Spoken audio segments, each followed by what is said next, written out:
Yeah, Ralph. Hi, guys.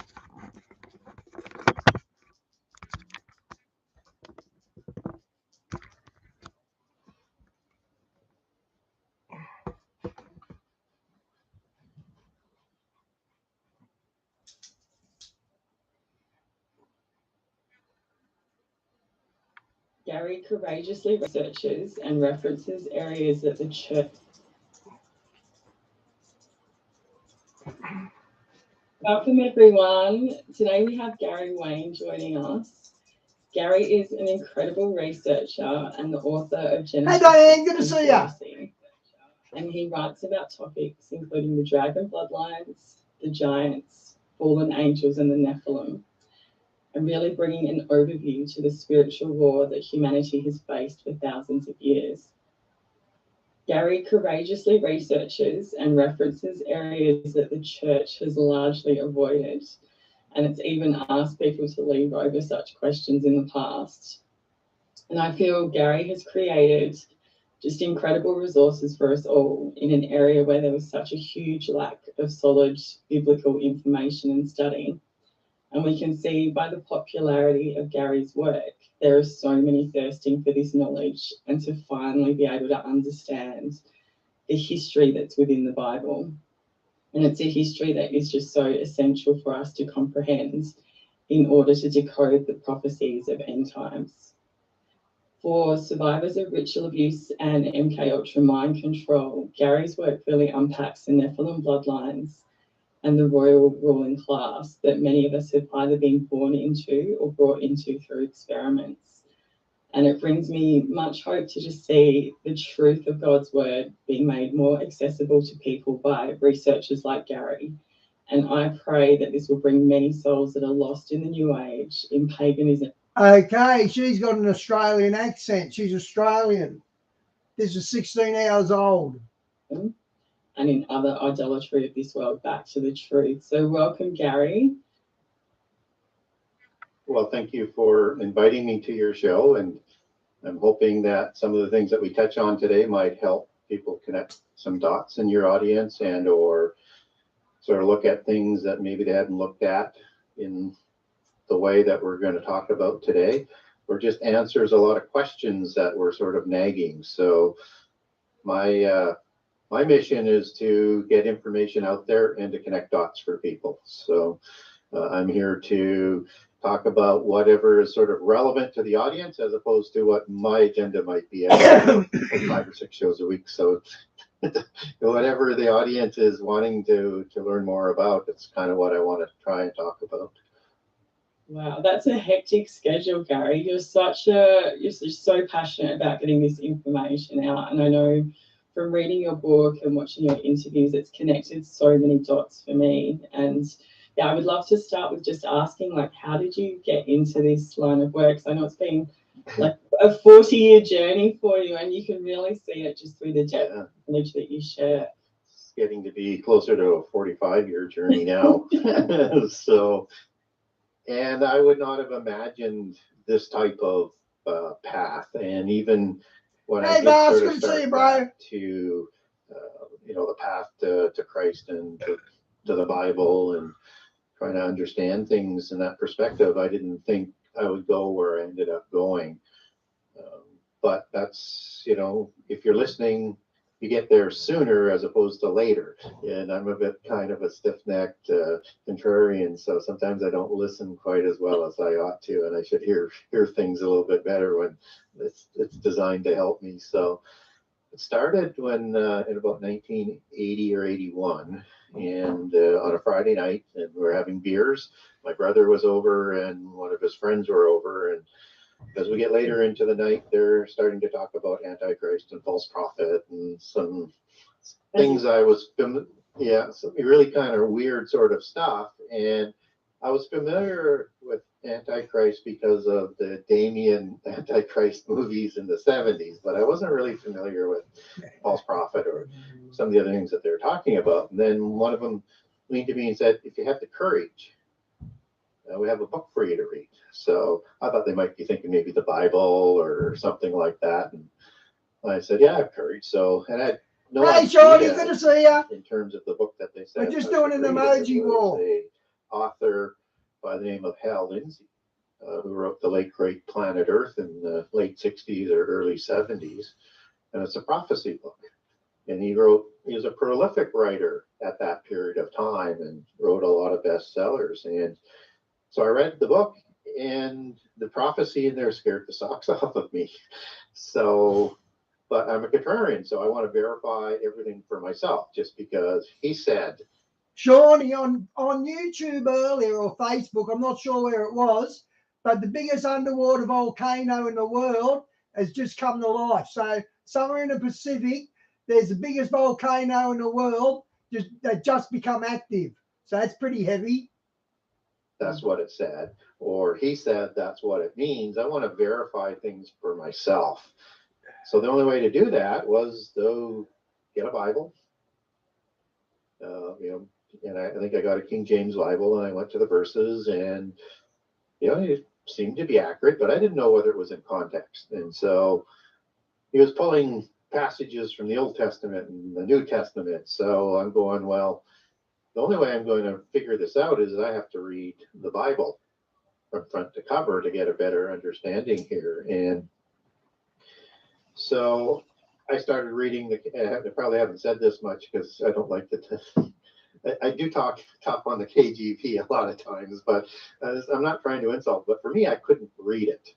I could read the words, but after a page, it was just going to mush and it wasn't sinking in, and I would restart. I thought there's got to be a better version. So I talked to my brother on it, and he said, well, I've got a 1973 NIV. It's written in modern English, and it's probably what you need to be able to start to understand what he did. So that's what I came back to Christ with, because I couldn't understand the Baconian English. And so when I started to do that, then I started to read, and I read it all the way through, and I thought, okay, there's some. And Japan just had them earthquakes, as we're aware of, thanks to Diane. So much information in there. I can't remember half of it or 10% of it, and I still am in nowhere land in terms of, can I verify what Hal is talking about? So then I thought I need to log all of the prophecy narratives. And I had no idea how many there were, because I just thought there's different topics. I had sort of identified that. So I got out some highlighters. Well, you run out of highlighters pretty quick. Okay, that's not going to work. So then I had to develop files and just, have a sheet of paper in each one and put the verse down and what it was about on each particular sort of prophecy strain, which was very helpful, manual, but very, very helpful. And then I had to add more files because, again, I had no idea. And as I'm going through reading the Bible, every time I get to Genesis 6, and I'm going, giants. I'm going, I don't want anything to do with that. Whatever that is about, I don't want any part of. But the thing is, it never sort of goes away, and you're reading about them in different ways as you're going through the Old Testament, even though a lot of people may not realize all the passages that are denoted to giants. So, and trying to log all the different prophecy trails, you never get everything the first time through or the second time through. I'm having to go through many times through. So at one point I decided I'm going to put into a separate file everything to do with angels, demons, giants. And there's a connection there. I just don't know what it is, but I'm going to have to deal with this if I think there's something to this prophecy thing. And of course I do. So then I have to learn about these giants. And so I dig into all of that, and I get all the passages that I am aware of. Of course, I missed a bunch because I don't know some of the names of some of the giant tribes, and I haven't made a connection that none of the giant tribes have patriarchs in the Table of Nations or the genealogies. Yeah. So that took a while to sort of get there. And so from about 1980 to about 1996 is the first part of the research. And then I thought, well, Diane, I've got a good video of them Miami ETs. So after this is over, I'll play it. Well, I've got a lot of material here. And in about 1992 or 93, I started to use a typewriter. Still wasn't on a computer. at that time. And so I started to create binders of prophecy narratives with passages. And I thought there's maybe 12 or 15 books a person could write out of this information. But I don't know whether or not I can get published. I don't know whether or not I know how to write a book. I don't have a university education. I've not gone to seminary school. I didn't have a platform. I wasn't considered an expert in the field, but I had this passion that I needed to do this. And so I thought, I want to write a short book. And it sort of came to me. And I realized probably not my idea, but why not write a book? And I thought it would be a short book to connect Genesis 6 to what happens in Revelation, where you have these mighty men that aren't really described in a way that you would connect them back to the giants, but it's very odd language. You have demons, you have fallen angels, and you have all of this prophecy. So I said, there's got to be a connection there. So maybe I'll write a book to connect that. So you're going to deal with the giants. Now you have to figure out, well, it's going to be a little bit larger because I have to write about the flood, because the flood is part of the story. The giant creation is in the preamble to the flood story. So then I wrote that. I wrote 10, 11 chapters and did it pretty quickly. One of the things, though, that I realized, and I knew it all along, is that because I was a history buff and a mythology buff when I was young, and I would read everything I could get my hands on, I understood that these were accounts that were told about in other cultures, the flood and the giants, and they're always connected. And so I thought, well, why don't I throw in for Christians, well, I'm going to see whether I can get published, some accounts that are in there. So I put in those different passages, whether it's from Samaria or from Egypt or from Greece or where have you, because you have these things all around the world as one of the common legacies. And I thought that's really going to help, because Christians were going to say, hey, there's parallel. Diane, that link is terrible. Wow, that's terrible. Accounts from a polytheist lens of the same events, but talking about the same events nonetheless for some sort of veracity. And I thought, but I don't give any context on that. I can cite sources, but I don't give the reader, particularly Christians who don't know much about those cultures and religions, I need to read the religions. I need to read the Vedas. I have to read all the Gnostic Gospels. I have to read the Book of Mormon. I have to read all of these different books, the Popol Vuh, and there's a big list of books. So I did. And so I understood very quickly the differences between polytheism and monotheism, and who the gods were in the angelic realm as the fallen host of heaven. But then I understood, as I was connecting that, is that the history of those nations and the religion were part of the fabric and the hierarchy and the culture, and that this was a knowledge cult in polytheism, and that the mystery schools come out of the development of the mystical religion from the original 7 sciences of Enoch, son of Cain, and Cain as well is obviously the contributor on that merged with the fallen angels' knowledge, the angelic technology, and it's the same story all around the world. So they had to learn about these mystery schools, because that's how the educated elite who dominated everything from the kingships to the nobility class to the army to the teaching class to the religious class, and only a small entrepreneurial class of blacksmiths and bakers and that sort of existed, tailors, and then the poor and the slave class as the 4th class, which is again a standard all around the world. And that all of these rulers took their bloodlines back to a celestial mafia god. Hey, Susan, good to see you. As I like to call them, or the fallen angels, or the Nephilim. And so after I learned that, I realized that out of these mystery schools comes the secret societies. Just as you have those secret societies and initiatory groups as part of the universities all around today. It's because it's the same organizational structure.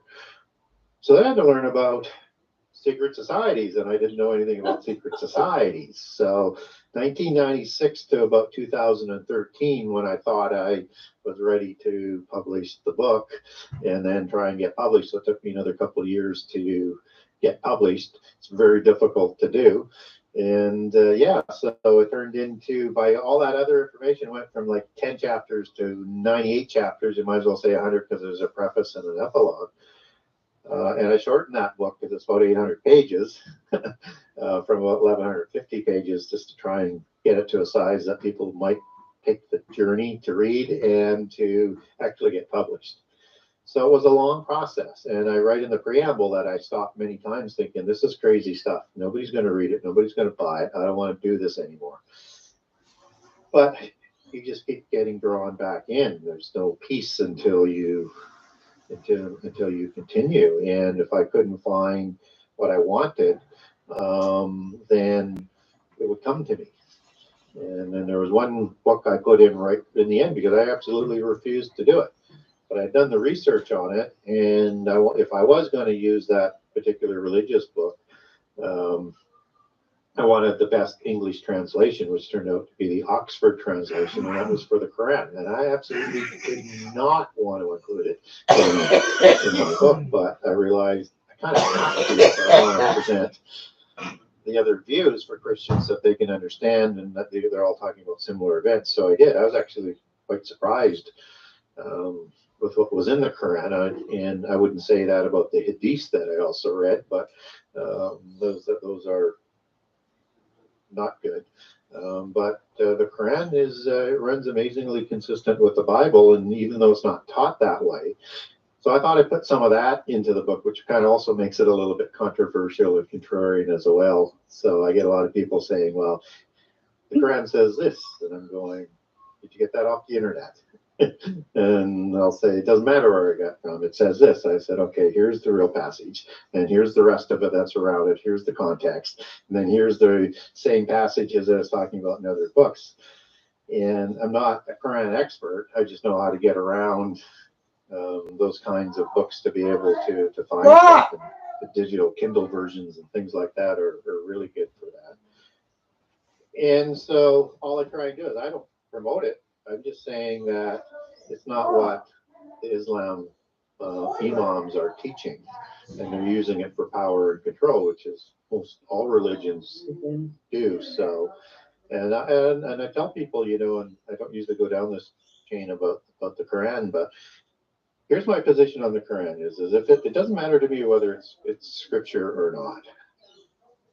What it does do is say the Bible is perfectly accurate, regardless what the imams say, and that there is the Word, there is the Messiah, there is the one true God, and it supports the virgin birth and Mary and all things sort of important. And so whether or not it's scripture or not is not really the point. I used it because it was relevant to the book, and if I was a Muslim and I read the Quran as a Muslim without the brainwashing from Islamic hierarchy, I would become a Christian. Wow. The Bible, to me, the Quran ought not to be by its instructions defined by the Hadiths, which are man-made documents, and they're different in each sect. So you can't just say, I'm going to read the Hadiths. You have to get all the sects, and there's more than one, and then you have to read them. And they manipulate it for their agenda in each of the sects. And so, yeah, I would become a Christian because then I would use the Bible as the base to define the Quran, because everything that's in the Quran, you want to know what it's really talking about. It's reaffirming what was talked about in the Bible. But of course, the powers that be can't let that happen. So you have to put Christianity against Muslims, and it's pushed from both sides.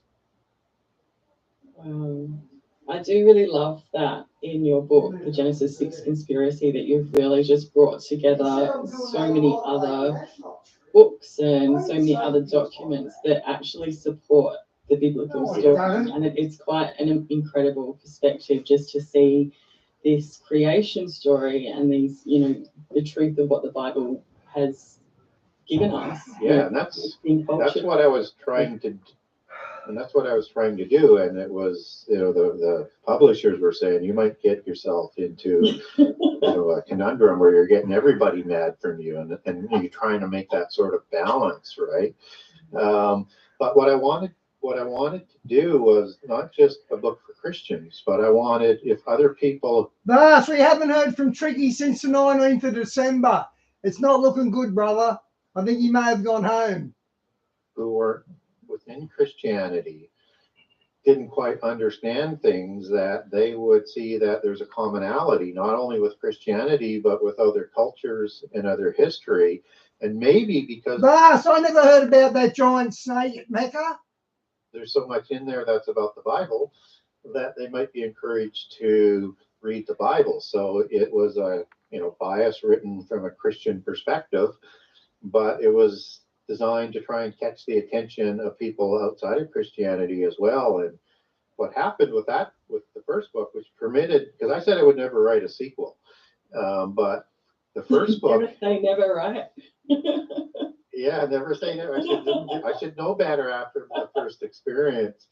So what happened after publishing this book and pushing it sort of uphill for a year or so before it started to catch on and get the people to actually listen to what you're saying and bringing down the barriers and learning how to do that, is that I started to get a lot of questions coming in, whether it's from email or on social media or on shows. And I discovered there was a tremendous angst and a tremendous thirst for knowledge from the Christian community. And what they were saying was, we really like your research. We really like how you've connected the dots, but what hasn't been done, and as unique as the first book is, we need somebody who can write us a book and provide us information as to all the information that is in the Bible about giants, about prehistory, about angels, about demons, about fallen angels, about prophecy. But you can't get that all into one book. So, but that's what the sequel is Genesis Conspiracy Part 2. That's hopefully it'll be out right away. It's at the printers. It's got a March 12th release date. Yeah. But we should beat that. I think Tricky's gone home. God bless him if he has. He's up there setting the table for us, I reckon, guys. Targeted at Christians to give people the arguments that they need and the information that they need, so that they can go to it when somebody says, well, that's crazy talk. You've taken that out of context. You've got all of that information in front of you, and I put it as footnotes instead of endnotes, because there's so much information in the footnotes that's on the same page. And you can go to those areas and make your arguments and take them back to people, whether or not they want to hear them or not. What they can't say is it's not biblical. And so that's what this book was all about. And in the meantime, when I'm doing that prehistory, I'm identifying. So what's the whole series of the 12 monkeys? It's pretty, a lot of tech there they released that they've got. The words that you need for context and definitions for the allegories in end time prophecy. And then I lay down a chronology for prophecy in the last couple of sections. So it is a shorter book. Doesn't have everything, because you can't do it. That doesn't mean there's not another one coming in behind, which will go into some other areas. But what it does do is cover off a lot of the material. It gives you a chronology and a way of approaching prophecy that I think you can rely on. Incredible. And I say that because there's every approach that's out there on prophecy has to do a couple of things to make their preconceived agenda work. They have to reimagine scripture, and they have to ignore inconvenient passages. Those are two red flags. Everything's got to fit, and there's only one way to do that. Incredible, Gary. I look forward to your next book as well. Like your existing book just rarely leaves my desk. I put it away, and then I'll have a survivor ask me, "Oh, what's this about this bloodline?" And I'm like, "It's back." But it's just such an incredible resource, and I love the way you've chaptered it, and each chapter has references. So we can go into it in more detail. But would love to just go back to, you mentioned the mystery schools and the fallen sciences, and I think that's really crucial for our audience of MK Ultra survivors and SRA survivors to grasp as well, because a lot of the spiritual technology, the fallen angel technology that's used in our programming comes back through those bloodlines and through those mystery schools, which, I mean, we see them portrayed today within the New Age. So it's kind of like a self-initiation system these days. And, you know, the Egyptians and the Mayans are all glorified as being enlightened and ascended. But yeah, I would love to for you to share just some of the fallen angel, you know, technology it was actually brought to the women first, which is interesting as well. Yeah, through the wives of some of the watchers. This is, I would say, the second part of the information. So the base information comes from the polytheist records, and particularly the Gnostics of Europe with their Polychronicon and the secret societies, which are one and the same.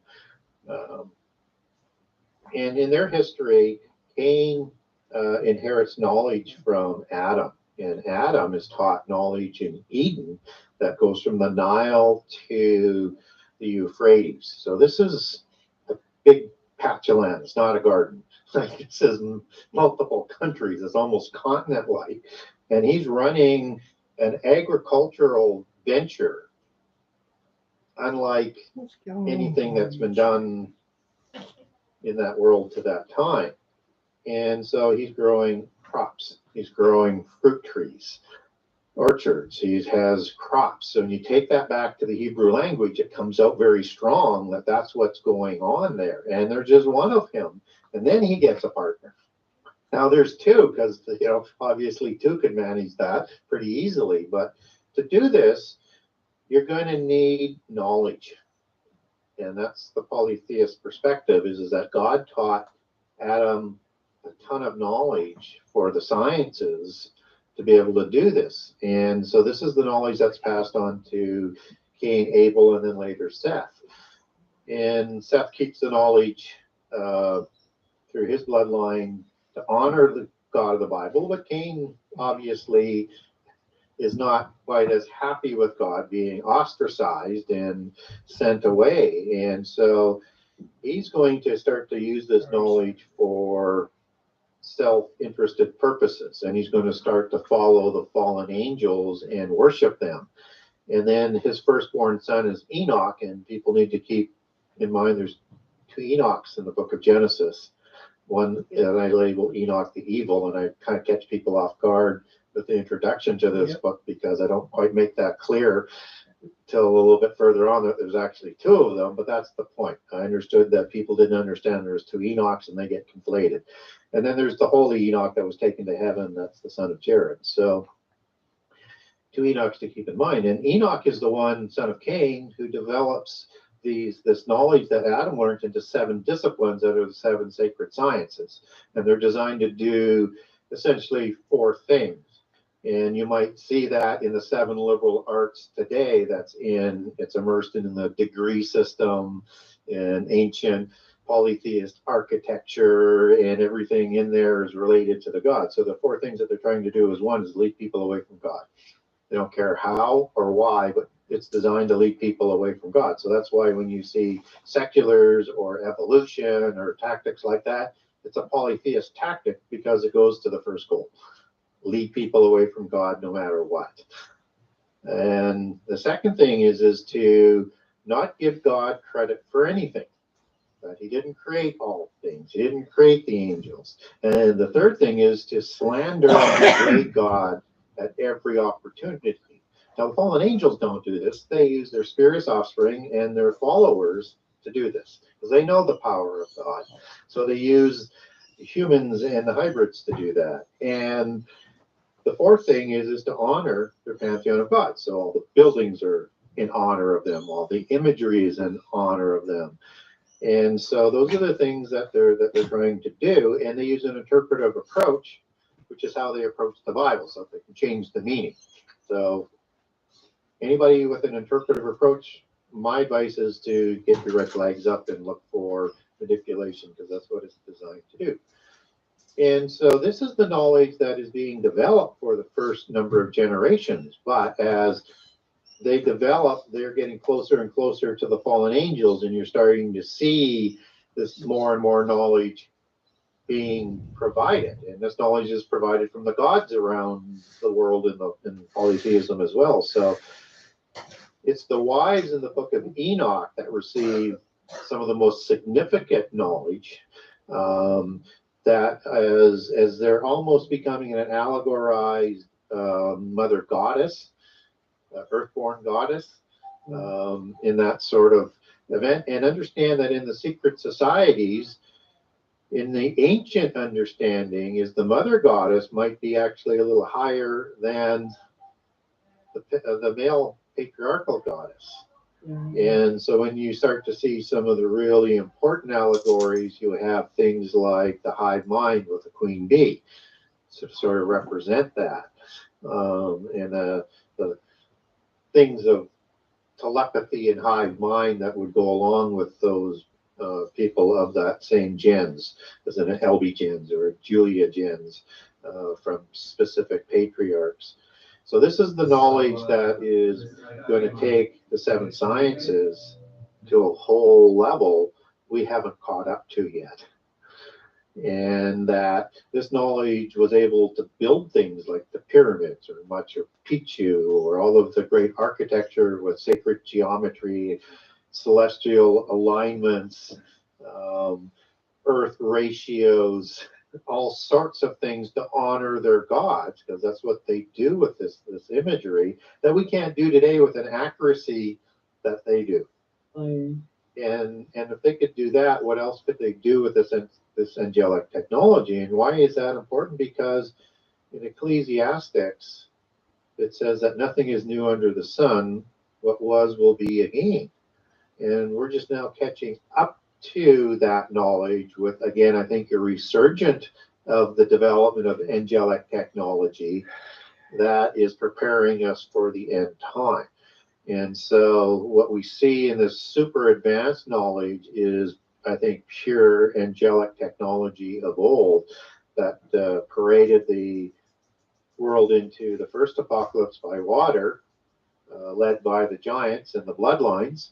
And it's going to happen again. And they've been trying to do that ever since the flood, ever since the other watchers, the offspring gods, ruled immediately after the flood, likely created more giants. And in the new book I show that, although I'm still open to the idea of survival as well.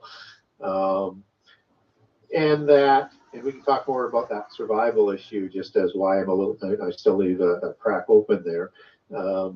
And that those gods, like Baal, son of El, like Zeus, son of Kronos, like Anki and Enlil, son of Anu, or Osiris and Isis, these are all offspring gods who rule after supposedly they killed the parent gods. Well, they're immortal. You can't kill them. But they did go to the pit prison. And for the same crimes, those offspring gods, shortly after the flood, also were sent to the pit prison, which is why in the Ugaritic text, for example, you've got the Rephaim, the Rapiu, or the Rapium, as they're transliterated out of Old Semitic, are trying to bring Baal and Ashtaroth back to create new giants because they have a fertility issue. There's something different about the post-Diluvian giants, which is really important to sort of understanding things. So yeah, this is what we're just catching up to, that if nothing is new under the sun, what was will be again. We have to understand everything about prehistory to understand what's going to happen in the end time. Unless we're going to be deceived, because the delusions will be and the deceptions will be that great. And of course, Jesus provides that warning in Matthew 24, Mark 13, and in the book of Luke. So you have the days of Noah. The end time will be like the days of Noah. It's one of the three overarching signs to the sequential chronological order of events that he's providing. And it's the exact same words copied down in Greek, translated into English as what was recorded in Genesis 9:29, when it says the days of Noah were 600 years before the flood, 350 years after the flood. And we need to know everything about that period because we're going to see that again in some form, in some manner. Yeah, wow.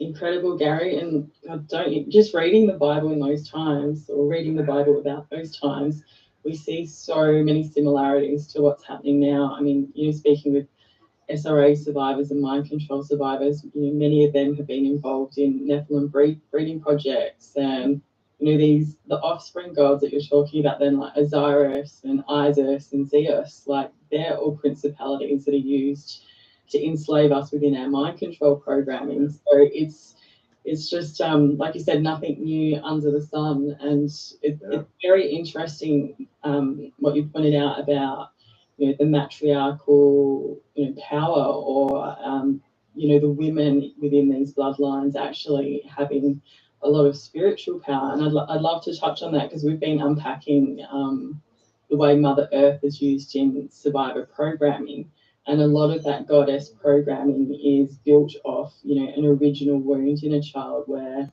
a handler, often the father, begins to violently abuse the child, and there's a hate created towards men. So this witchcraft comes out into... Yeah, Vast, by the sounds of it, she was a New Ager, but it sounds like she's come round, doesn't it? I like to hear New Ager's perspective on what's really going on. They always reach the right conclusion. Survivors really started by hate of men. And when you look at what witchcraft is and that manipulation in our world, it really comes down to, women being actually higher than the patriarchal system. So I'd love to, unpack some of your research there, Gary. Yeah, I think probably the best analogy for this is in Gnosticism. So in Gnosticism, people are familiar with the 12 archons, that they say the God of the Bible is one of those, as was Satan, in only with obviously an angelic name as opposed to his title. I think it's Halel, Gadriel, several other names, but because he would have had multiple names. But where did these 12 archons come from in polytheism? They come from Sophia, the female goddess of wisdom, who somehow creates these 12 archons from this nebulous sort of life force of the universe. So you're encapsulating a lot of the entire sort of hegemony of the polytheist pantheon in that. And so Sophia is the greatest of the mother goddesses, who produces the original 12 archons, who are also going to produce other... Vast, I wonder what the Black Swan event will be. Angelic beings by intermarriage, and also create the giants. That's the spurious offspring as demigods. So Sophia is, the Greek word for wisdom and knowledge. And so the knowledge is, you see, being passed down through that allegorical mother goddess that we talked about with the wives of the watchers, is part of that layers of sort of understanding. And that Sophia is the word that's in philosophy, meaning the love of wisdom, or really the love of Sophia, which is the guiding principle and the arbitrator of the 7 sciences, which is the theology of Sophia. And so it places Sophia at the top of the knowledge cult. And doesn't mean that there aren't partners for this, but in this case, it's this nebulous life force that I think probably is like Satan, as opposed to being part of the 12 archons. Just makes more sense. Just as Satan sits above the council of the gods in Psalms 82, he would be above the standard pantheon. And then the 7 wandering stars of the Bible, they kind of reflect parts of that authority that Satan has as the god of this world. And so when we understand that Satan would have a counterpart, it starts to make sense. Just as in the pantheons, you have a female and a male. And in the representations of those in the lower, as in the 7 wandering stars, or the 7 major gods, represented by the planets of like Saturn and Jupiter and Mars and all the ones that go into that, including the moon. You have a female goddess that is not only a fertility goddess, but a lot of the times a goddess of war as well, and several different sort of aspects as part of that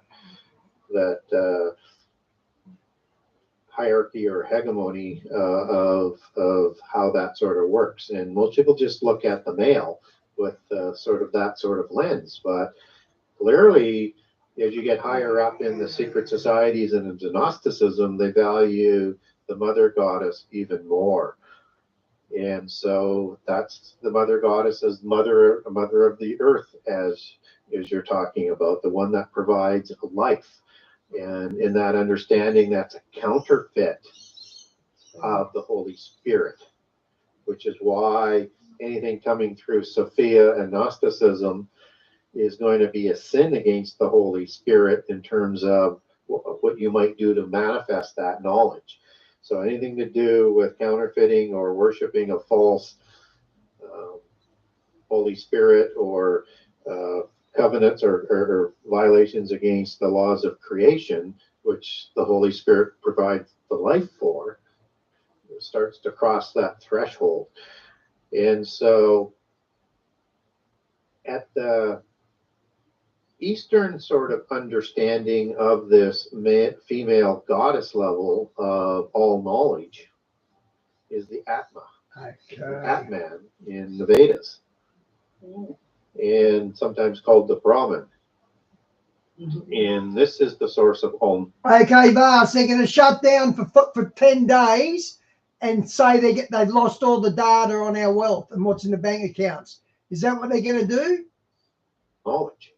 And it works interdimensionally. Because that would cause a great reset. It works through providing this knowledge in an invisible, unmeasurable particle that is different than ones that we can measure at the quantum level, that has the ability to transmit all knowledge by merging with a particle you can measure, sending that information through all dimensions instantaneously through quantum entanglement. And when people are talking about the divine essence, that's the Atman. When people are in yoga trying to be able to astroplane or get in touch, that's one of the rituals to try and get in touch with that. And that is the source of all knowledge, and is the same as Sophia. Wow, Gary. That just, your reflection on, that deception of the counterfeit. We hear that in the New Age when people are like, pray to the universe or thank the universe. Like, it's just such a tricky deception, to take away the creator, like God's creation, and focus us on, something else. And it's an age-old deception, isn't it? It is. And be one with the universe. Sounds so lovely, love and light, right? But it's so very the universe will provide. Yeah. So these are all things that have infiltrated, Christianity, and it's understandable because this world is a sea of polytheism, and Israel was like an island, and Christianity is like speckles of islands throughout this sea. And this is a world run by the fallen angels for a period of time. So everything that we're swimming in is polytheist. Makes sense. Another thing I would love to ask about is I really enjoyed reading your chapters about the fairy bloodlines in your book, and I think that's an area that is there's a lot of deception around. Obviously, with the New Age today, they're promoting nature worship. Vas, I'm pretty sure it was 3 trillion, not 2 trillion. And the Oklahoma bombings, apparently that's where the records were kept on the Iraqi Gulf War syndrome. Notice you never hear of that anymore. there's a big case going, and the information was stored at the Oklahoma building, and that's the conspiracy theory why they blew up the Oklahoma building. Because the Gulf War syndrome died in the ass. You never heard from it again, did you? And, you know, like invite fairies in and talk to the elementals. And, you know, we've been given this perspective that things are really harmless, and they actually come up in survivors programming. So just as much as our programming is often bonded with fallen angels to keep it active, and they have to be booted out. Like, thank you, God, praise God for deliverance. But quite often it's fairies. And that's really deceptive because, you know, we've been brainwashed into Disney with Tinkerbell and the fairy godmothers. So these can be really tricky for survivors to kind of confront and let go of because, it's just a fairy. It's not dangerous. But yeah, I would love to speak on the Nephilim origins of the fairy. Sure, and one of the reasons why it's seductive to hang on to it, or for Christians to take in that sort of belief and like the stories, is that the dualism of polytheism, even within the religion, as opposed to the macro good against evil, Satan against God, is you have the white hats and black hats. You have white witches and evil witches. You have good Nephilim, and the white ones, the good ones, are the ones that seemingly have humankind's better interest at heart.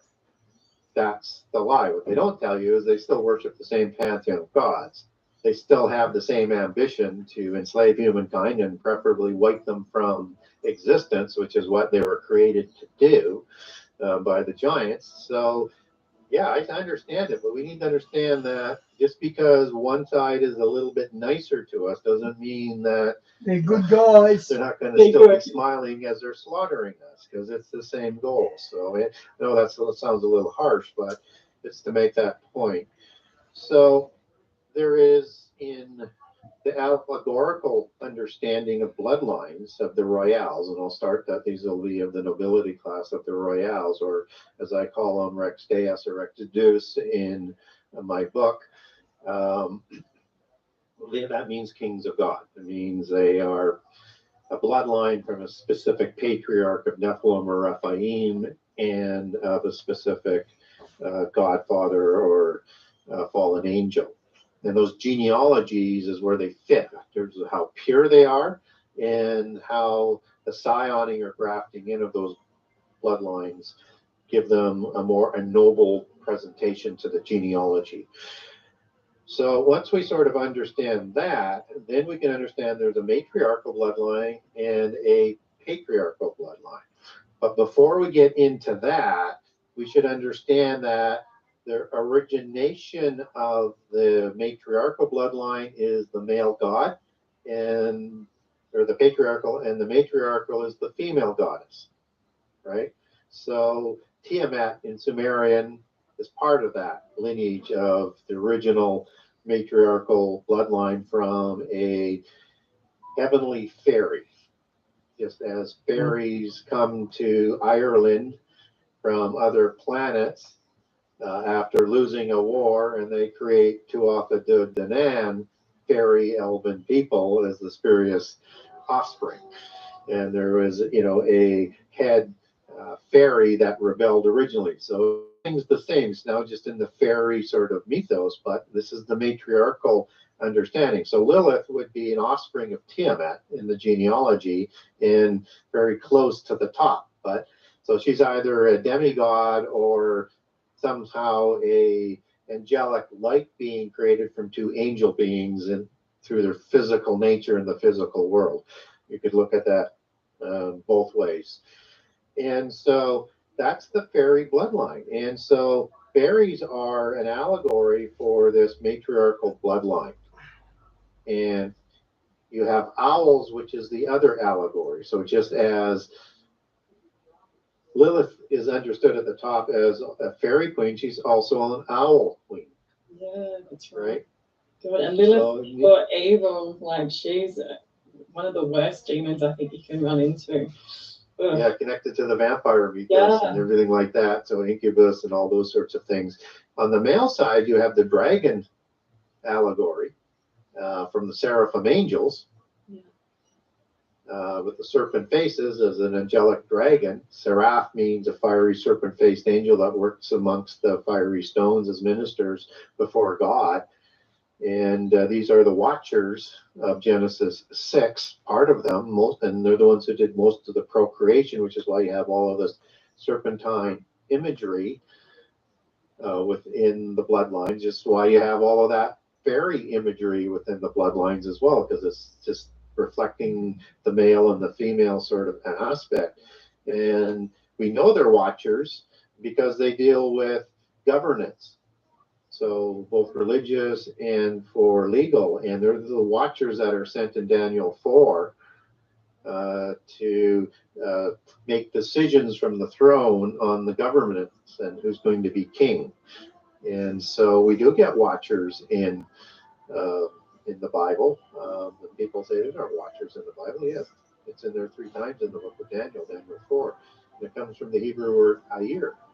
And when we get the satyr god, You know what happened to the volume? Degraded seraphim goat gods, that Azazel goes from seraphim to goat god after degrading as Satan was degraded, and Azazel would be one of the Satans that are described in the book of Enoch.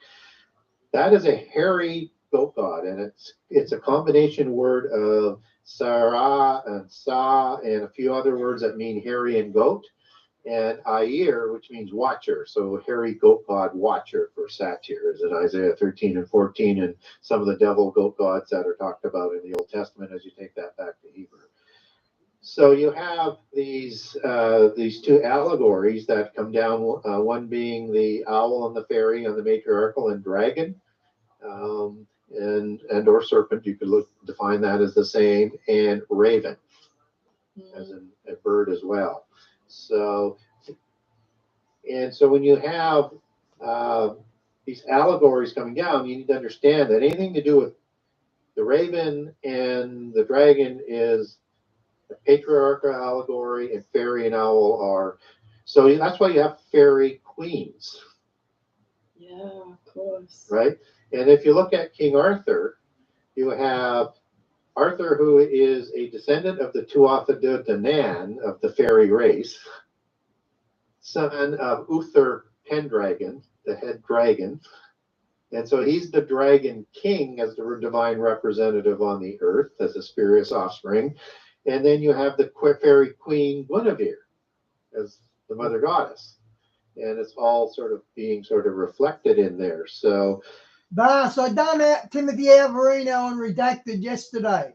So I actually covered that, the face peeling ETs.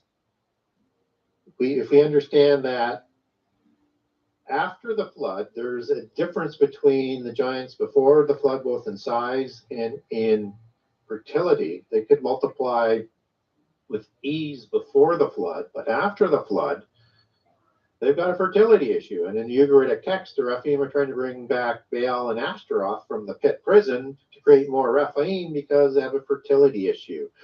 And we get that from, and I cover this off in the new book, we get that from the terrible ones that are talked about in the King James Version Bible that surface in Isaiah 14, Ezekiel 32. Make sure you watch my decode before you go. You'll like it a lot better.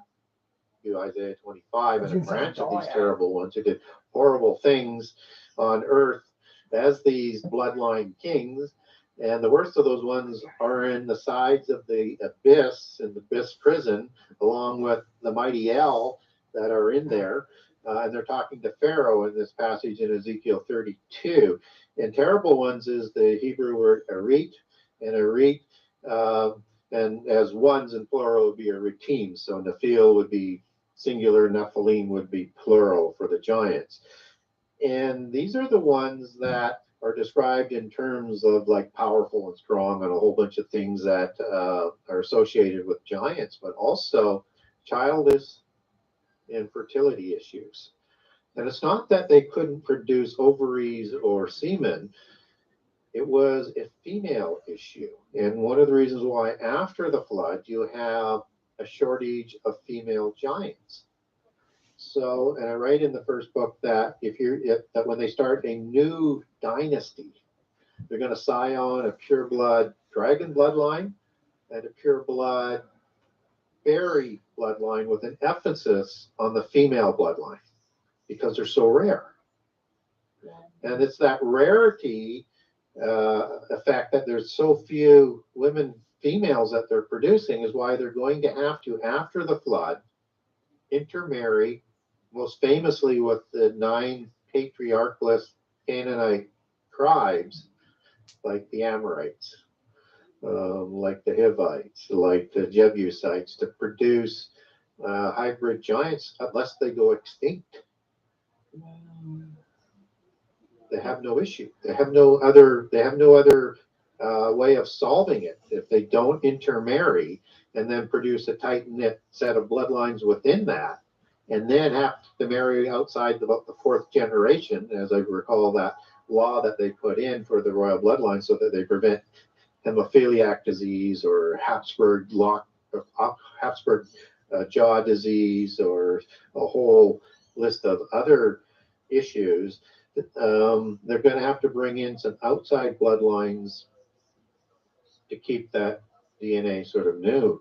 And so they're going to lose their looks, their size over time because they have to intermarry.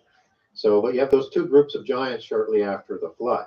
And the hybrids were, I cover this off in the new book, they were 7 to 9 feet tall versus 11, 12, I'd say 10 to about 19 feet tall after the flood. And biblically, we don't get one that's 19 feet. You get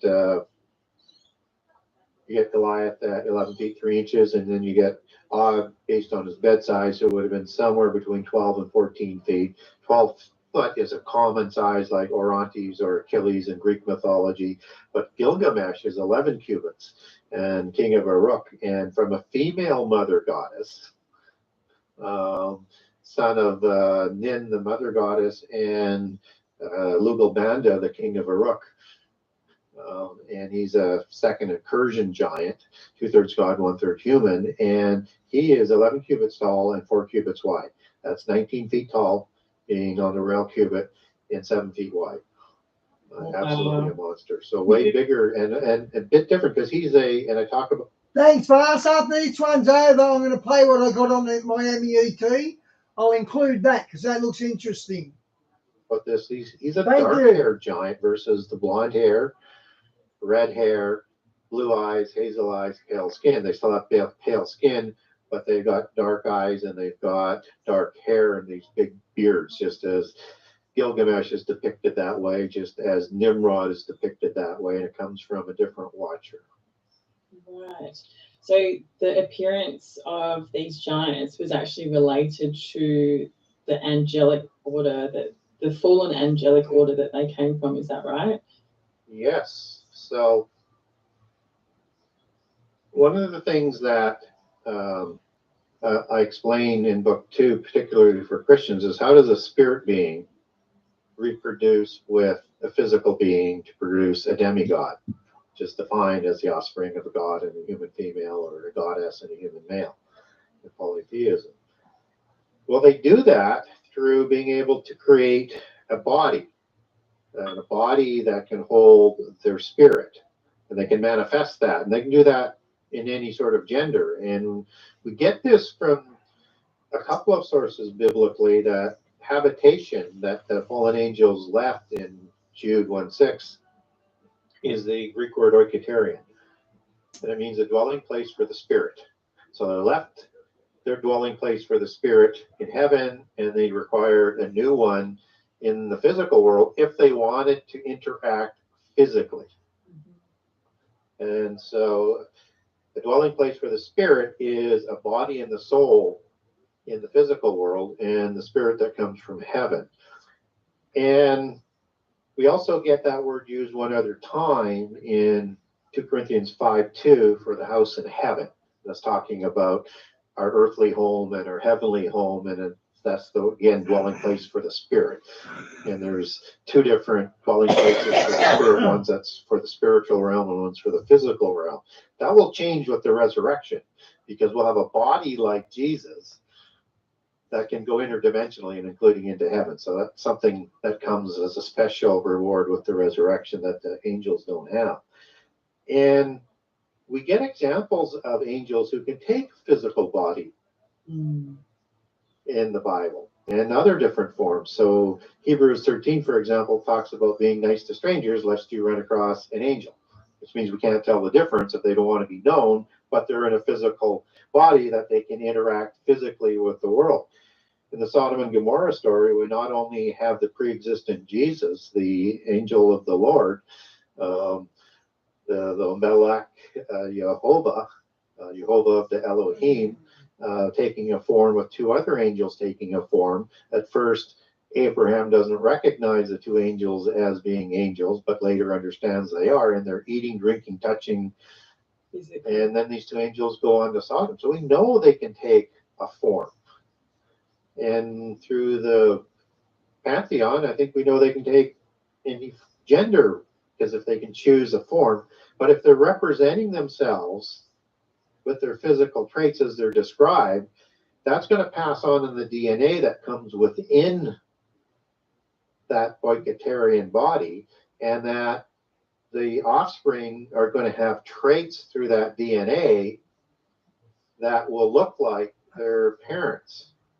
And so if they're seraphim, you're going to have serpentine looks. That's why Akhenaten, over 1,000 years after the flood, still has those serpentine kind of looks, even though there's been dilution of the bloodlines.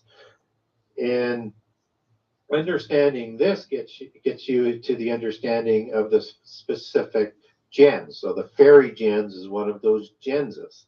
It's the elven gens, and usually part of the Elbe gens, as I talk about in book 1. And this is that royal bloodline that is so important with them. It's also known as the gene of Isis. So you have two important allegories that are female driven for that gens, which is the start of new dynasties, and the fairy godmother. Exactly. Wow. Or mother goddess. How incredible to just think, that so much has been hidden within these fairy tales and these stories. And, it was interesting just reflecting on, how you mentioned the owl was, such a predominant symbol of that bloodline as well, because, I would look at the Illuminati, and perhaps this is Bohemian Grove. We think it's a patriarchal, a male-dominated the group, cult, whatever you want to call it, but they're using the owl as their symbol. Like Bohemian Grove, there's a huge owl, and like Washington set out in an owl shape, so that's worship of the mother bloodline, right? So mother goddess, Wow. And it's important to understand that, because it's that mother goddess worship that's going to be coming back in the end time. It's going to resurface. Diane, I think you Americans, you got a stronger vax than us. We haven't got people dying all over the place like you seem to have. We have got people dying, but not like you, not like America. So you must have got a stronger vax, because you, as you know, they got to take America out first before they come for the rest of us. So that's what I think.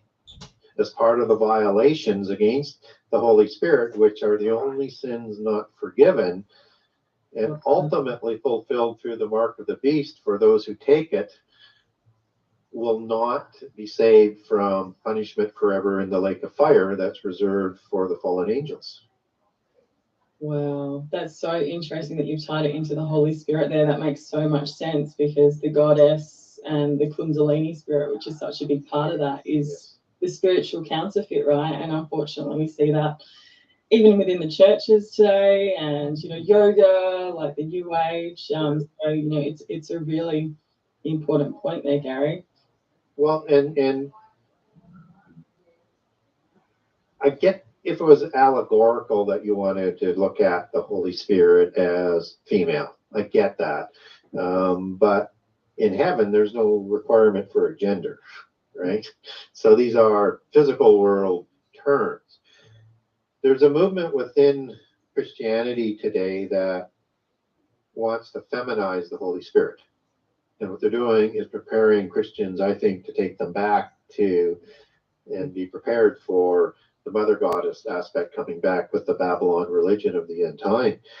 And they get that through the word wisdom, as it's used in the New Testament, which goes back to Sophia. And then there's a word for wisdom. I'm trying to come up with the Hebrew word for it. I can't quite recall it, but it ends in an AH. And so if you go to like Proverbs 8, for example, if you were to take that word wisdom back, again, I'm sorry, I can't quite remember that word right now, but it ends in an AH. That's the female form of the word that would not have an AH attached to it. And so they're saying because it's in the female form, it's saying that the Holy Spirit is a female, and just as wisdom is Sophia in the New Testament, that means the Holy Spirit is female as well. The trouble is that yes, it's a female format of a word. Yes, you could make that extrapolation, but typically when you have an AH suffix, as in instead of gibberim, it would be gibberah, which is also used. It doesn't mean female mighty ones, although it could. We just don't get much of that for applications in the Bible. But it, can also mean strength and power and words like that. And with the female suffix, it is the application of the power of that individual. So you roll that over to Elohim, which is the male format of El, part of the Elohim, which includes the tripart nature and the superlative nature. There's a female format of that's used in the Old Testament, that's Eloah, but used in the application of God's strength, as opposed to being a female goddess. But you could have that as a female goddess. And so if you get the god of fortresses in Daniel that Antichrist is going to worship, that word God is actually Eloah. It's actually a goddess. So it might be reflecting again that Antichrist is going to worship in secret. It's the Indian army got knocked around as well because of the vax. I saw a video where 10 of them got the vax right on camera and 6 of them collapsed and died right on camera. That was back in the early days, though. Probably Diane posted that, I don't doubt. Brit, the female mother goddess. Yeah, as the Illuminati does. And yes, in your book, you've got a chapter on the Great White Brotherhood, and that's kind of an interesting branch off from this goddess worship as well, because that particular network is, I would say, our largest one in Australia for trafficking children and mind control. And yet, the Great White Brotherhood's printing all these, books for the New Age, and running all these programs. And if you dig deep into a lot of platforms, it's behind them as well. So, yeah, I would love for you to share a little bit on the Great White Brotherhood as well, and what you've found with the connections there. Yeah, so they're the physical, earthly, fleshly part of the Great White Brotherhood. That's the celestial mafia as well. So just as there's invisible ones that we fight against, and ones of flesh and ones that aren't, they're kind of part of that. And that the true White Brotherhood is quite high up into the mysteries and into the degrees. And the history sort of goes back through Heliopolis, same place that Moses was educated in. And one of the reasons why Satan showed up at Moses' death, because he had sworn oaths to Satan and the pantheon, and he was there to claim him. Yeah. So there is legal tender to that. Not that God can't trump it, because he can. Just as he sent Michael to trump that and said, no, he was there for my purposes, so that he could come back and talk to the pharaohs on their language and know he was serious. And so, yeah, so Heliopolis is the Great White Brotherhood, and it's the great religious center, sort of the western branch of the Magi in Mesopotamia, that comes across with Mizraim and Hermes in the polytheist tradition, and with Azar as Osiris, as that whole tradition goes. And So this is a place where the constitution of Masonry is sort of re-edited and reformed, that was inherited from the first constitution after the flood, written by Nimrod at the time of Babel.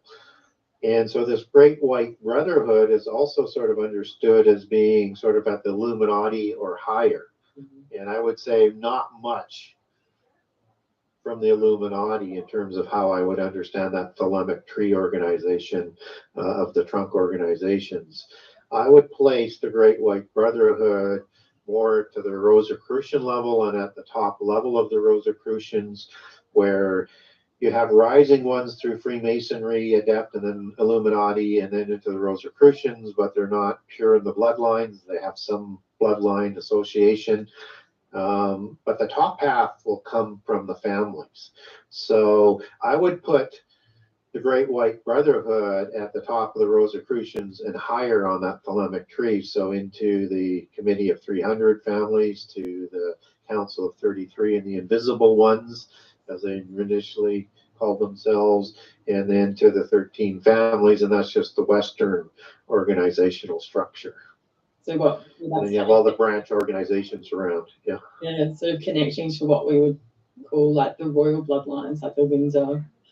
Yes. So at the major bloodline family level, those are the royals. They populate with all of their own Masonic organizations, ancient royal Masonic organizations. So you might look at the Order of the Golden Fleece as one example that is held by the current King of Jerusalem, with King Philip of Spain, who got it through the Habsburgs. Habsburgs have a rival claim to the King of Jerusalem title and another Golden Fleece order, but Queen Elizabeth sat on the Golden Fleece order, so King Charles III would be sitting on that same council. And then there's another rival for the King of Jerusalem title through the Anjou. These are all Anjou bloodlines. And the Anjou have the bee allegory in their symbolism as well. Yeah, and so you have the Savoy one that is sort of the third alternative that comes from the throne of Naples that the Anjou ruled as well. So have claims to the Jerusalem title through that. So there's three branches of Anjou there that are part of that. Another order would be the Order of the Garter of the Windsor Hanover bloodline. So you have a lower level that is just for public consumption, and then you have the bloodline order atop that. You would have another one that's, I find this one very interesting just because it's so obvious in the imagery. It's the Norse bloodlines, and that's the Knights of the Seraphim. This part. So all of these bloodlines have their own Masonic orders, and they all intersect to those.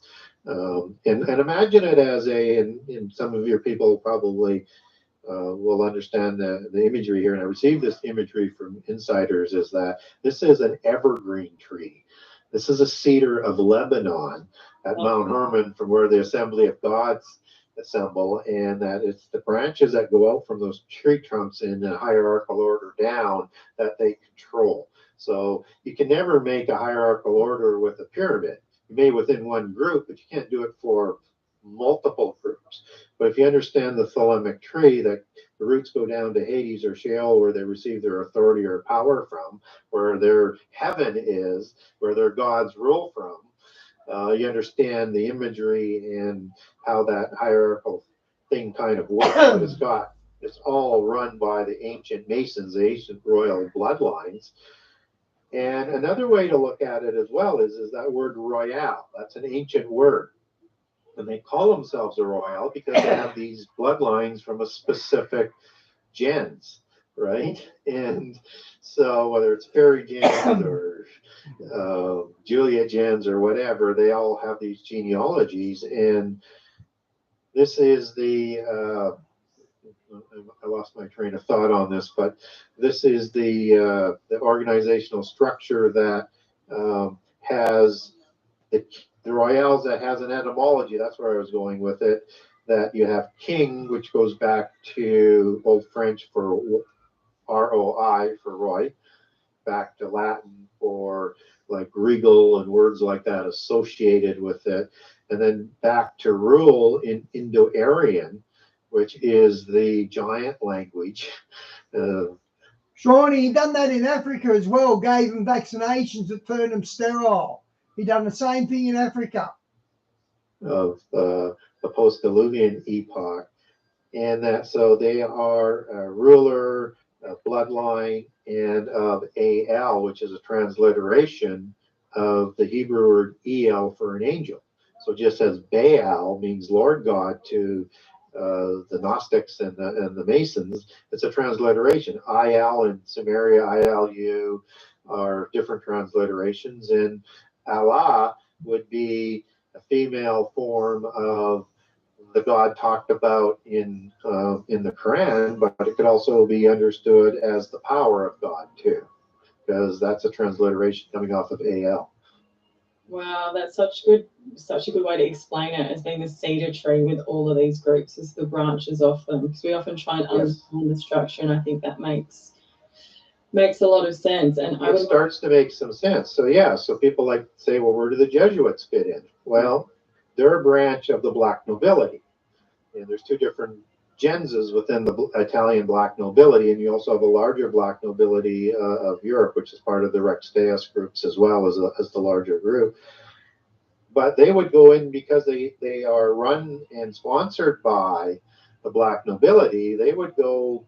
Some people think into the Rosicrucians, and I'm thinking it's got to be a little bit higher. I think it's got to be into the Committee of 300, or maybe even into the Council of 33, because they are the new Templars within the Roman Church, and that's what they were created to do, to replace the Templars. And they were sponsored by the Invisible Ones, which were originally the 33 that were trying to organize that to recreate the Templars in 1317, right after the fall, and couldn't make the deal with the Pope. They had a deal, but the Pope wanted his people on it as opposed to their people, and so the rivalries got involved again. And so anyways, they did do that through the Mary apparitions and bringing Ignatius in, being sponsored by Francis Borgia, who was the Grand Master of the Montesa Order, which was the group that inherited all the Templar assets in 1307. And this is a couple of hundred years later. It's a Spanish King, Royal, and Basque order that they're running. And Borgia is going to sponsor Ignatius. And Borgia is also the offspring grandson of a pope and another pope as well. So it's part of the Borgia clan and bloodline within the church. And then he, through Borgia's wealth and influence and the King of Spain, they're going to get the Jesuits formed as an.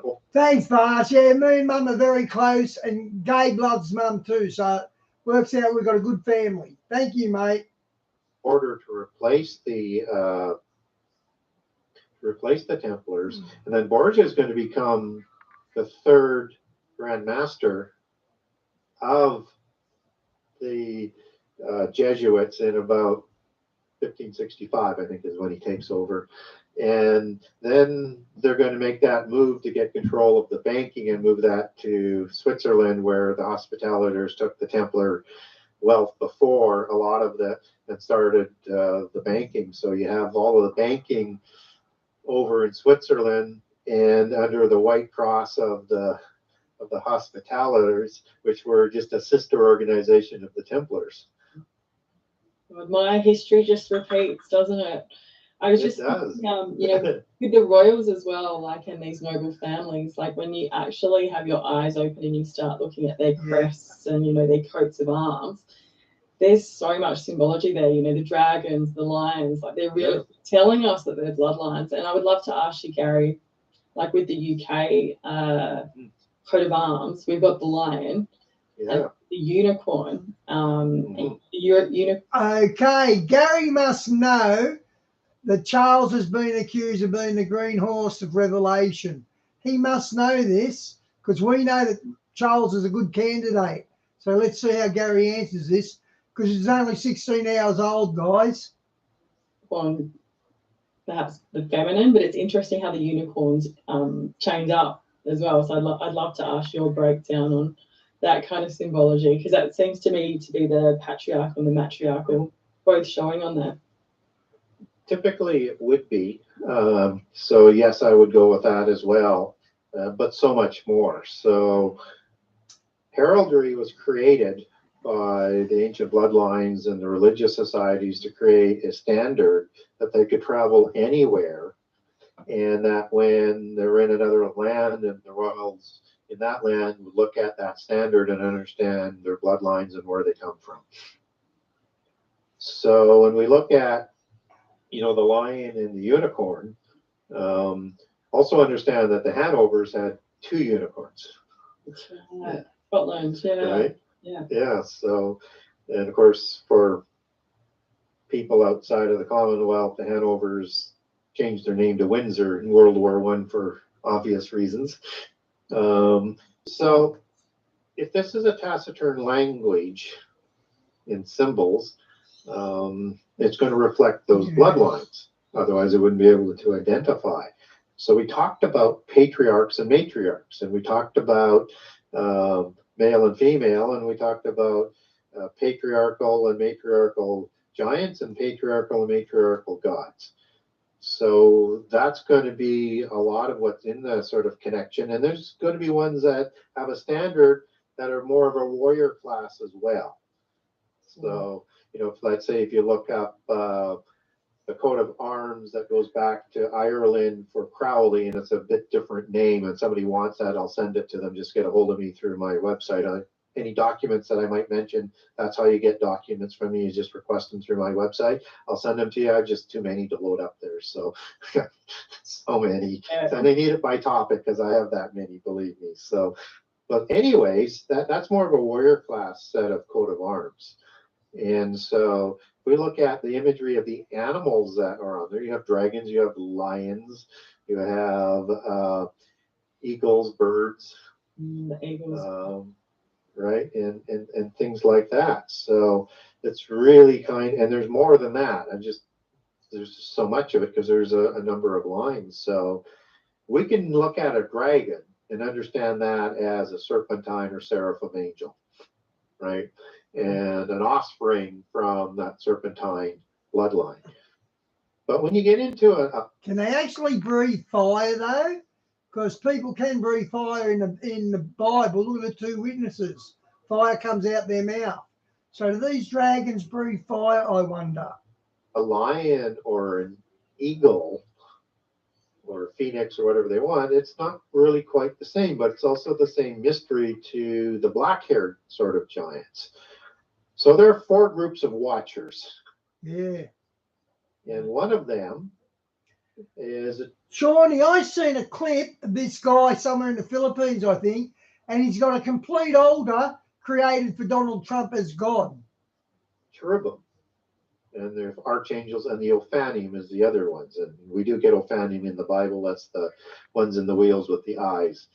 And that word for wheel there is Ophan, I am is the male plural, versus Gilgal, which is also used, but not describing the 4-faced Ophanim within the wheels. Just in case anybody's checking me up on this. So, cherubim have 4 faces. But they only take 1 face. Oh, thank you, Why. I just saw the that. Physical form. So you might see a sphinx that might have a male or a human face or a lion face. The Caribs of Mesopotamia and Syria, they have a bull or an ox face. Well, that's one of the faces of cherubim as well. And you also have a lion face on a cherubim. So now if you're thinking about, well, wait a minute, there was like lion men of Moab. I was just about to say that. And the lion-like men of Gad, and Arioch, one of the kings of the 4 giant nations in the War of Giants in Genesis 14, that means lion-like. Wow. That's where those types of Nephilim would come from. So the dark-haired giants probably come from the cherubim. And they're also a little bit larger than the red-haired seraphim giants. And so you can sort of start to make those kinds of connections. But that doesn't answer the unicorn puzzle. You know, you've got the dragon on there. You've got the bird face for the eagles and things like that, and the Tengu, which are bird-faced Nephilim and priests of Southeast Asia and China. And there's a Balba of the Kishamaya, or owl-faced, and they have one that's a branch called the House of Camazotz, which is the House of Bat in the Popol Vuh. Bat. Google Camazotz and you get Batman's outfit. Oh, That's where it comes from. I knew Batman was based on a demon. I did know that. Yeah, that's where it comes from. Yeah, as a And he was actually a pervert because Robin wasn't his sidekick. Robin was his child victim. ancient hero, a superhero, as I talk about first early on in book one. But the cherubim, they are depicted also as warriors guarding Eden. They're also depicted as pulling God's chariot in the book of the Psalms as an allegory of the throne of God. And in Ezekiel 1, 3, and 10, the cherubim are there. And they pulled the chariot. So there's a connection there between that watcher, some of the offspring, and some of the heraldry. Well, in the occult, and your people will know this, I mean, that single horn, the unicorn, it's kind of like a third eye and the ability to receive knowledge through it. And the cherubim had special knowledge that they provided that comes directly from the throne. And so that's one of the allegories. And the unicorn is understood as a giant horse that the Tuatha Dé Danann would ride on, like you look at Riders of the Shea paintings, and they've got a horn that's a metal one, and they've got these fairy giants Tuatha Dé Danann riding them. But early after the flood and before, they rode on these giant horses with a single horn into battle. Wow. That's the earthly physical nature. But unicorns are also understood as they're chimera type animal. So there's multiple. So it's angelic technology that created them both before and after the flood. That's how they show up again after the flood. They weren't these goofy little things that were playing that missed the ark. They were, Okay, I will say that a one-horned rhinoceros in Latin, it's called Unicornus rhinoceros, one-horned rhino, Unicornus rhinoceros. So unicorns could have been on the ark, guys. perverted DNA, and they weren't called to the ark. They didn't have a spot on the ark, no. But they're also understood in the occult as an angelic being. Yeah. And as such, if you look at the imagery of the Greek mythology, which depicts it the best, you have Zeus's chariot being pulled by unicorn white horses or just plain white horses, and multiple gods having their throne being pulled by these unicorns. That's an allegory in polytheism for the cherubim. Wow. And so maybe that's what the chains are about then, that they're pulling the other Nephilim. The flying horse appears in it was quite popular, kind of made a comeback in Nazi Germany as well. Not so much with the horn, but that magical horse. Yeah. Well, in Gargantua and in even the Persian kings, they had these large white horses that were giant horses that were pulling their chariots. One was emptied for the god, and one was for the representative or the king. And of course, Darius and all of those Persian kings were Aryans. They take their genealogies back through the Aryan bloodline and dark-haired as part of that other race, and they were looked upon as giants as kings. And so you see that sort of imagery that is there. So yeah, you have this understanding both from a physical nature and from an angelic nature, and then you get unicorn showing up in the King James Version Bible, written by the elite of the time to translate it into English, into Baconian English, for the mighty Prince James. And that's what it says. The mighty, of course, mighty is Gibborim, right? The one who exercised the divine right to rule from the Baalim off of Mount Hermon. And you got unicorn that shows up several times in the King James Version Bible. Yeah, Shawnee, you're probably right, because I can't imagine the two witnesses, if someone trying to kill them in Australia, they shoot flames out of their mouths and it reaches someone in Australia. I think it's symbolic. You're right there. Well, that's associated with creating an empire where it's used and Mount Hermon. That's not a coincidence, and that word should not be translated as unicorn, because it's the Hebrew word rem, and it means a wild bull. It has nothing to do with a horse.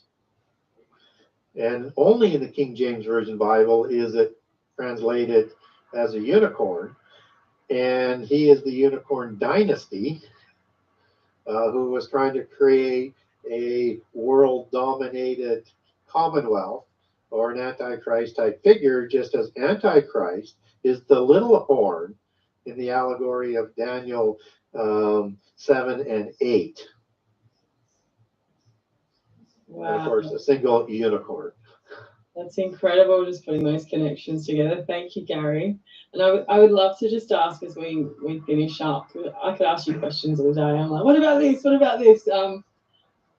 What do we have in store? Like, what's your take on where we are in end times? And, I feel like, we can kind of look at like what people like Aleister Crowley have said about, the patriarchal going out and, the goddess worship coming in, which I think we can see happening around us right now, even within the church with the Queen of Heaven and Mary worship, etc.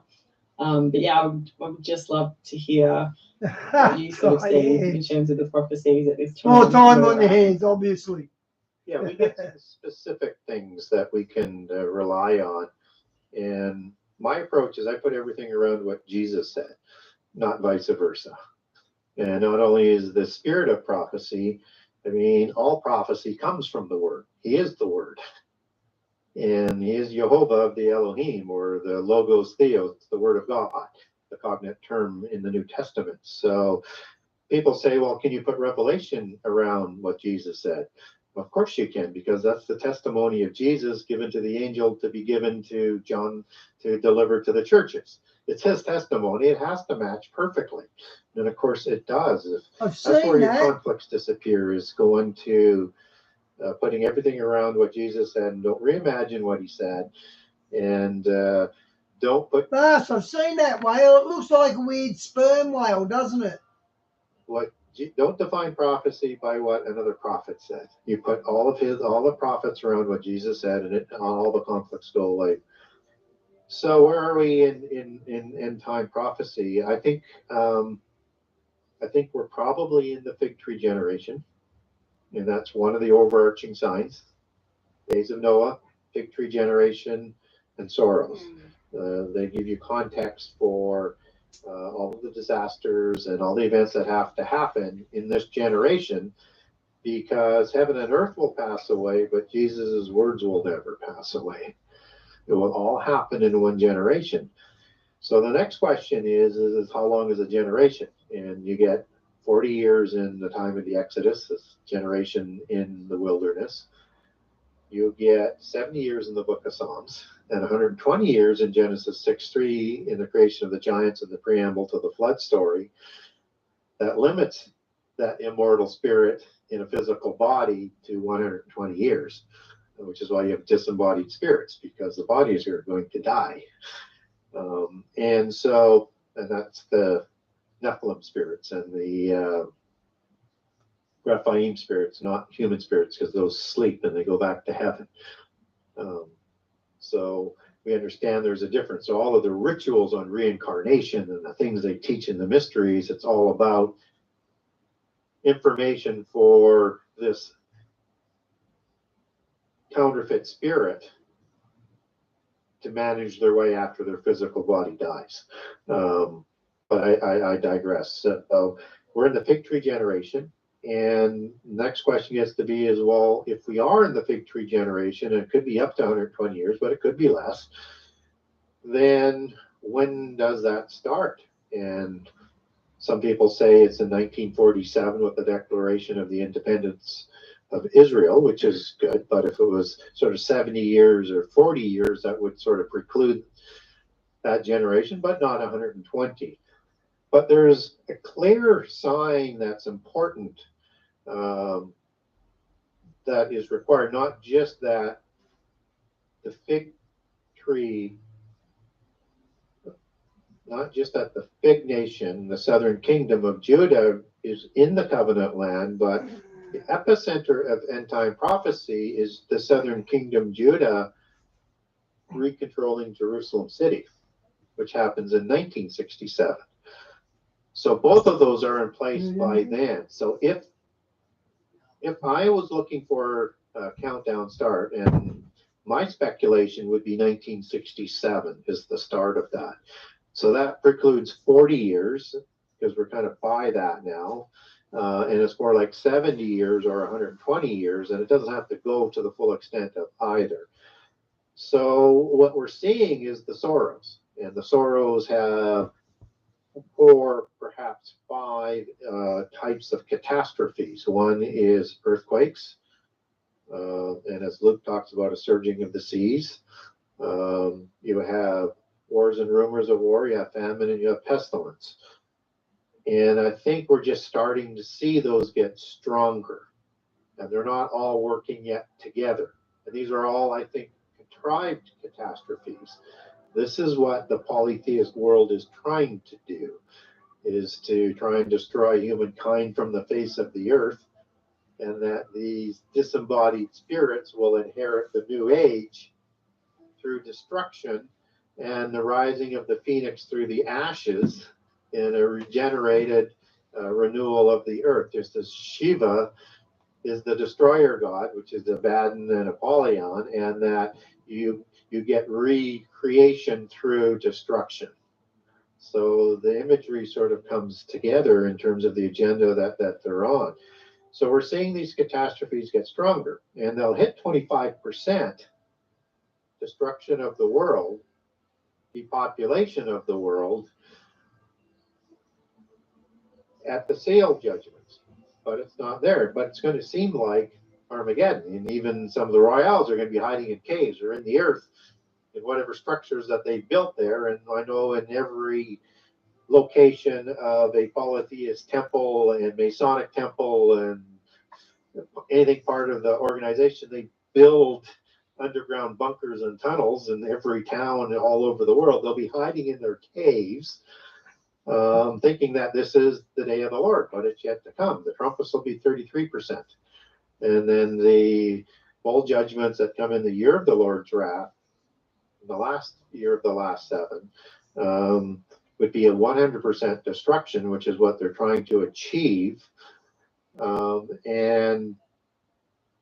But God and Jesus steps in to stop that from happening. So we're not at the seal openings. I really encourage people not to get ahead of end time chronology, because if we lose our credibility, nobody's going to listen to us. We have to explain it to them what's going on, and that we're going to see more pestilences. And if we're going to have more disasters, we're going to see more famine take place. Mm-hmm. And if we're going to have more wars, there's going to be more of all of that. And the wars will increase, and the wars will increase in intensity, and we will think it's the apocalypse, but it's not yet. It's getting stronger. But Christians have a bad habit of getting ahead of end time chronology, and they do silly things like saying he's Antichrist and that's Antichrist, that's the false prophet. They're wrong every time. This is rapture. And we have to be careful not to get ahead of end time chronology, because I couldn't think of manatee. That's why I said sperm whale. I couldn't think of the name of manatee, but yeah, that's what I was talking about. We have to be able to communicate to people so that when they start to see more things happening, and then we know that they're not going to believe any other way, that they're prepared for that. And the deceptions that are coming are going to deceive the elect, if that were possible. And it is, because Jesus forewarns us of that, but he also promises us that he will deliver us from the time of trial.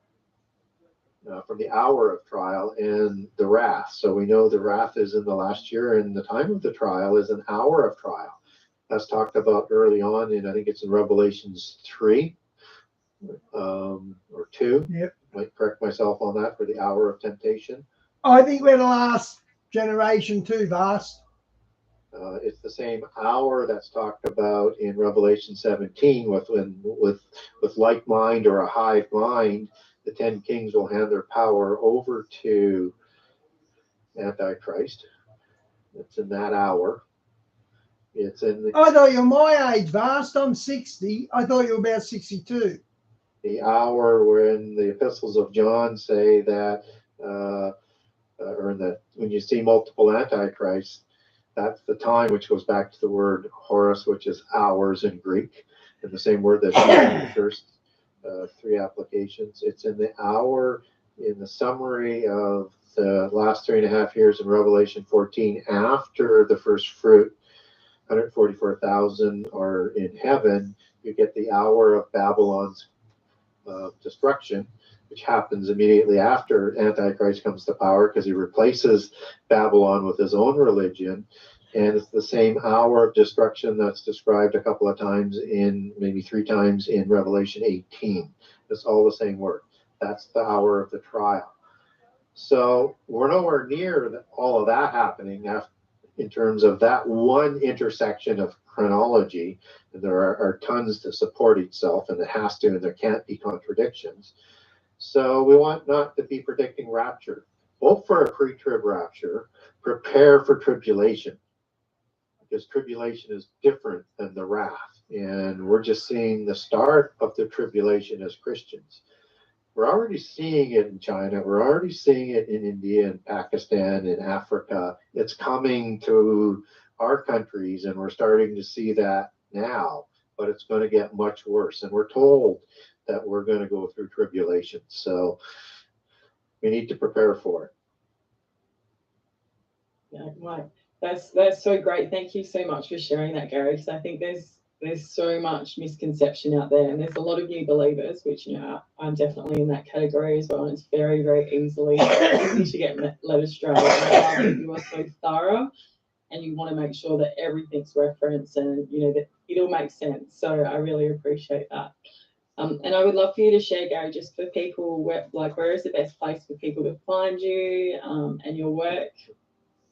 Yeah, so if you're interested in things like how do we know the end time chronology, how I get there, I have a document on then the end will come, and I focus on the word end for Toda in that to show you that it means a sequential order of events. Or the rapture. I got lots of documents on that. But if I mention other documents, or if you're looking for information, if I have a document, I'll send it to you, or I'll just answer the question. It might take me 3 or 4 weeks to get back to you, but I will get back to you. And the best way to do that is through my website, the Genesis6conspiracy.com, Genesis 6, the number 6conspiracy.com. And you can go to contact the author, and that's my email. And if you're going through the media stage, if it says contact Gary Wayne for an interview, that's my email as well. That's my website email of Genesis6conspiracy@gmail.com. So pretty easy to remember. It's the number 6. And on the website as well, I have a generous excerpt of all 98 chapters of book 1, and I have a generous excerpt of all 84 chapters of book 2. And it's not quite as long, but it's... Book 2's got 84 chapters. Wow, we've got to get that second book, guys. I haven't even read the first book through. A lot. And that book is specifically targeted at Christians. If you're new to Christianity, I would recommend book 1 first. If you're totally deep into Christianity, go to book 2, but you're going to want to go to book 1 to get the rest of the story, even though, again, I'm not trying to be redundant. It's designed to be new material, but so much that's not in the Bible is in the other books in terms of the other cultures and things like that. If you want to buy a signed copy, you can go to the Buy Now page. You click on either book 1 or book 2. Book 2 is only available for pre-order at this point, but you can pre-order with me. or you can buy book one, and you can buy multiple copies if you want. If you want a mix and match, I'm trying to get the website to do like a shopping cart, but we're having difficulty doing that. Barring that, I'll get a notification, and I'm actually honoring this right now, but I want it written up there if I can't get the shopping cart done, is that there's discounts for multiple books, but if you want to mix and match, you can't do that. But if you wanted to buy, let's say 3 books, for example, just buy 3 of one, send me an email and tell me I want 2 of this and 1 of that, and I'll ship you those and you'll get the discount. And it's all the savings on the freight. So if I can put them into one package, I just pass those savings on. And also on the website, you can not only get the signed copy, but if you live in Canada, there's a Canada page. If you live in the US, there's a US page. And then, okay, guys, let's check out this Miami ET stuff. I've got something lined up. Let's see if I can find it. Yeah, this is it.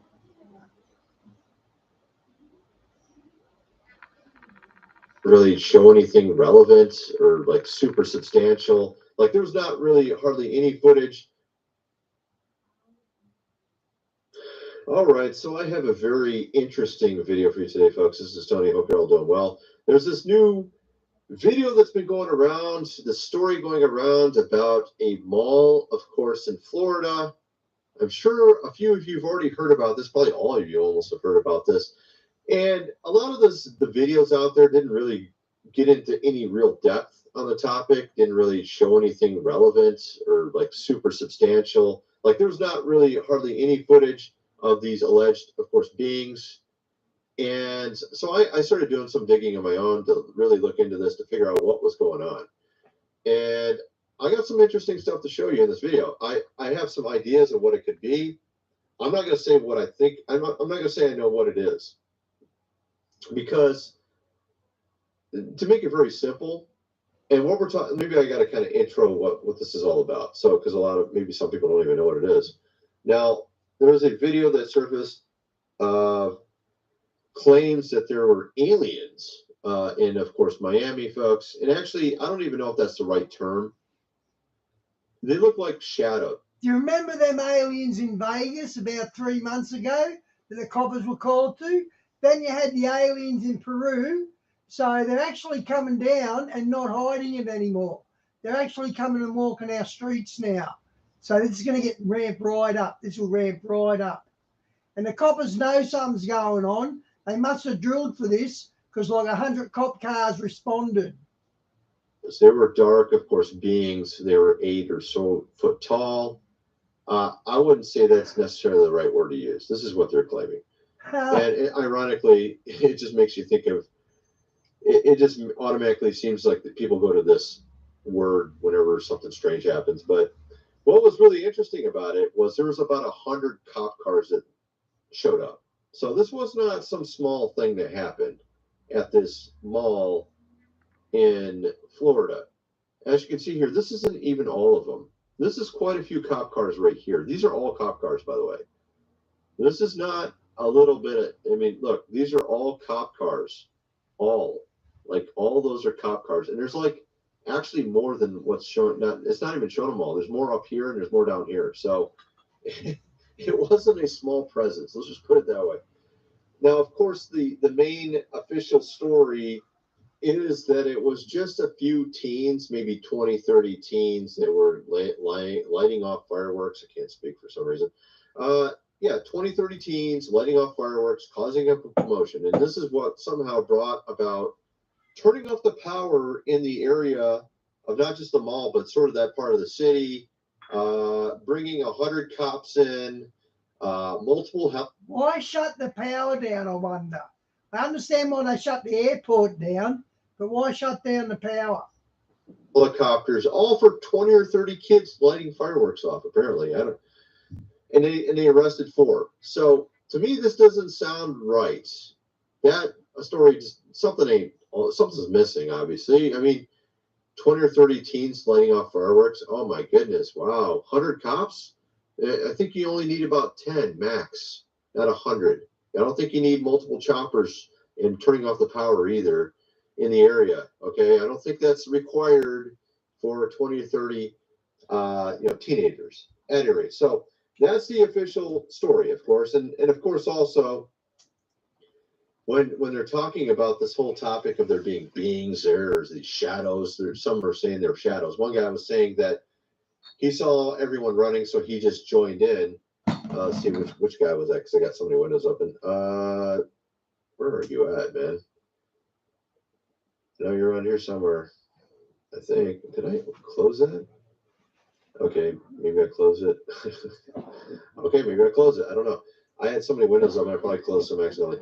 Yeah, so there's a guy, and I don't have it in front of me for some reason, that basically was claiming that he saw everybody running, so he started running with them because he saw old ladies running, he saw overweight people running, and he said not like a normal, like they were really running. Like you don't see old grannies running like this. Okay, this is what he was saying. He knew something big was going on, so he just started bolding himself. All right, some African American guy, and he said that he finally looked behind him to see what everybody was running from, and he said he saw this being, and it was black or dark looking, and it was coming towards him, and then it would disappear, and then it would reappear closer.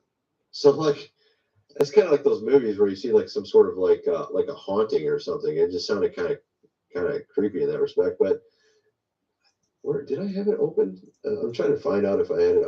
I don't know. I guess I closed it. I don't know. It's kind of annoying that I closed it, but at any rate, so we're getting into this. We'll get into a number of things as we get into this video. First, though, I'm going to mention food supply, and like I said, we're going to talk about a lot of stuff. There's a guy. It sounds like straight out of a sci-fi movie what this guy says happened, and there's actually some video footage that kind of relates to what he was saying. Hi, Tarot Destroyer. Welcome to the channel. I'm going to show you as well. He was saying that there was something that went on, like someone literally brought a device into the mall and turned it on, and then it opened something up, and then these things came out. This is what some guy's claiming. I'll get into that. I'm not saying it's true. I'm just going to talk about all the different stories that are surrounding this. I don't believe, pretty much, I don't know what to believe, okay? Because from what I can tell, none of it makes sense. It all sounds fantastical. Theoretically, it's possible, I guess, because we've seen a lot of other strange things happen over the last year. We had that story in South America, right, where allegedly some, beings went, of course, after some town there or village. Then we had the one with the Las Vegas, where something crashed in someone's backyard. That was a strange story. Then we had, of course, the balloons. So we've had a lot of strange stories. But before we do so, folks, food supply, 25-year shelf life, link is in the description. 4 weeks worth for $177. Best price they've had in 4 years, ever since I started doing this, folks. It's $530 for 3 months worth if you buy 3 of these. All right. So, or you can just buy 1 or 2, whatever you want. It's the best price they've ever had. Link is in the description. Take advantage of that right now, folks. Also, of course, this book here, The Lost Ways.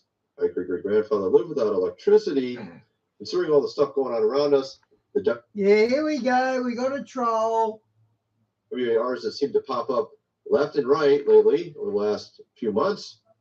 Might be wise to have it just in case something else happens or it gets bigger, right? And of course, we don't know what else will all happen in 2024. Best to be prepared. Get the printed version. It's like $37 plus shipping. Hundreds of pages illustrated how to, for anything you would need to know how to do around your house if you didn't have electricity. Also, of course, gold and silver is linked below. And my website, your videos, which I'm uploading exclusive videos over there covering some really interesting topics. Even some of the topics I used to cover back in the old days. Things I can't exactly, cover, over here. Let's get back to the video. So, like I said, there's a lot of interesting things going on. Some are claiming that even airports were shut. It's doing the glaring, guys. I've got to fix the camera up. I hope it don't drop out. Down. I don't know if that's true. I tried to do a search, and the reason why I say I don't know if it's true is people were